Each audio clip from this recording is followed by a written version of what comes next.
ಒಬ್ಬಳು ಪೂರ್ಣವಾದ ಸ್ತ್ರೀ ಪ್ರೀತಿಸಿದರೆ ಅವಳ ಪ್ರೀತಿ ಪುರುಷನಿಗೆ ಉಸಿರುಗಟ್ಟಿಸಲು ಸಾಧ್ಯವಿಲ್ಲ ಎಂದು ಫ್ರೆಡರಿಕ್ ನಿಶೆ ಹೇಳ್ತಾರೆ. ಆದ್ರೆ ನಾನು ಹೇಳ್ತೀನಿ, ಎಲ್ಲರಿಗೂ ಪರಿಪೂರ್ಣವಾದ ಹೆಣ್ಣು ಸಿಗುವುದಿಲ್ಲ ಅಲ್ವಾ? ಸೊ ಒಬ್ಬ ಅಪರಿಪೂರ್ಣ ಸ್ತ್ರೀಯನ್ನು ಪರಿಪೂರ್ಣವಾಗಿ ಪ್ರೀತಿಸಿದರೆ ಅವಳು ಪ್ರೀತಿಯಲ್ಲಿ ಉಸಿರುಗಟ್ಟುತ್ತಾಳೆ.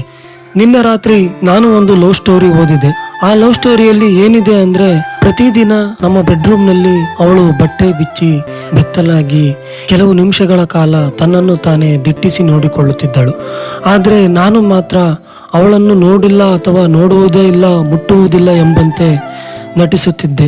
ಅವಳು ಕನ್ನಡಿಯಲ್ಲಿ ತನ್ನನ್ನು ತಾನು ನೋಡಿಕೊಳ್ಳುತ್ತಾ ಬೇಸರಗೊಂಡು ತಕ್ಷಣವೇ ತನ್ನ ದೇಹವನ್ನು ಬಿಗಿ ಹಿಡಿದು ದೇಹದ ಹಿಂದೆ ಮುಂದೆ ಮುಟ್ಟಿಕೊಳ್ಳುತ್ತಾ ಬ್ರೆಸ್ಟನ್ನು ಮೇಲೆತ್ತಿ ತನ್ನನ್ನು ತಾನು ಹತ್ತಿರದಿಂದ ಕನ್ನಡಿಯಲ್ಲಿ ನೋಡಿಕೊಂಡು ಮನಸ್ಸಲ್ಲಿ ನರಳುತ್ತಿದ್ದಳು.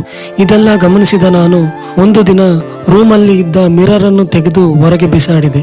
ಸೊ ಅವಳು ಡ್ಯೂಟಿಯಿಂದ ಮನೆಗೆ ಬಂದು ಬಟ್ಟೆ ಬಿಚ್ಚಿ ಗೋಡೆ ಕಡೆ ನೋಡಿದಳು. ಆದ್ರೆ ಅಲ್ಲಿ ಮಿರರ್ ಇರಲಿಲ್ಲ. ಅವಳು ಕನ್ನಡಿಯಲ್ಲಿ ಎಂದು ನನ್ನನ್ನು ಕೇಳಿದಳು. ನಾನೇ ಬಿಸಾಡಿದೆ ಎಂದು ಹೇಳಿದೆ. ಅದಕ್ಕೆ ಅವಳು ಯಾಕೆ ಈ ತರ ಮಾಡಿದ್ರಿ ಎಂದು ಕೇಳಿದಳು.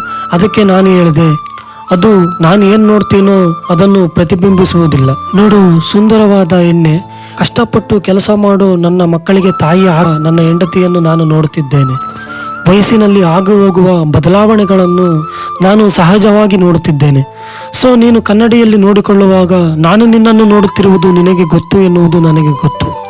ಸೊ ನೀನು ಕನ್ನಡಿಯಲ್ಲಿ ನೋಡಿಕೊಳ್ಳುವಾಗ ನಾನು ನಿನ್ನನ್ನು ನೋಡುತ್ತಿರುವುದು ನಿನಗೆ ಗೊತ್ತು ಎನ್ನುವುದು ನನಗೆ ಗೊತ್ತು. ಅದಕ್ಕೆ ಮಿರರ್ನ ಬಿಸಾಡಿದೆ. ಆಗ ಆ ಮಾತಿಗೆ ಅವಳ ಕಣ್ಣಲ್ಲಿ ನೀರು ಬಂದವು.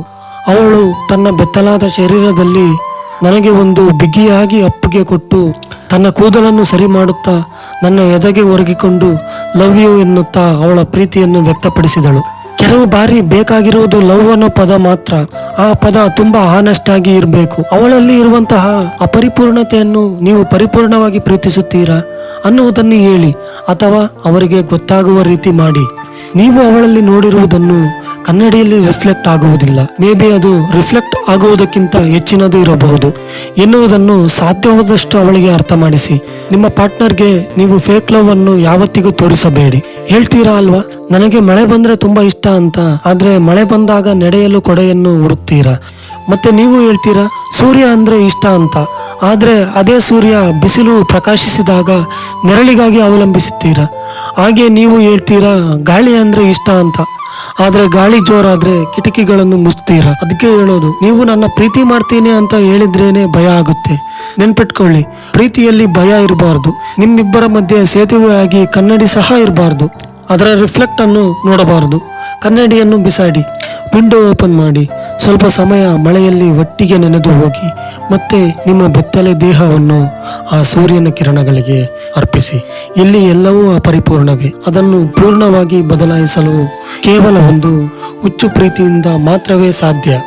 ಅಂತಿಮವಾಗಿ ಹೇಳೋದಾದ್ರೆ, ನಿಮ್ಮ ಬೆತ್ತಲೆ ದೇಹದ ಬಾಹ್ಯ ಸೌಂದರ್ಯಕ್ಕಿಂತ ಹೆಚ್ಚಿನದಾಗಿ ನಿಮ್ಮ ಬೆತ್ತಲೆ ಆತ್ಮದ ಆಂತರಿಕ ಸೌಂದರ್ಯವನ್ನು ಬಯಸುವವರಿಗೆ ನಿಮ್ಮ ಪ್ರೀತಿಯನ್ನು ನೀಡಿ.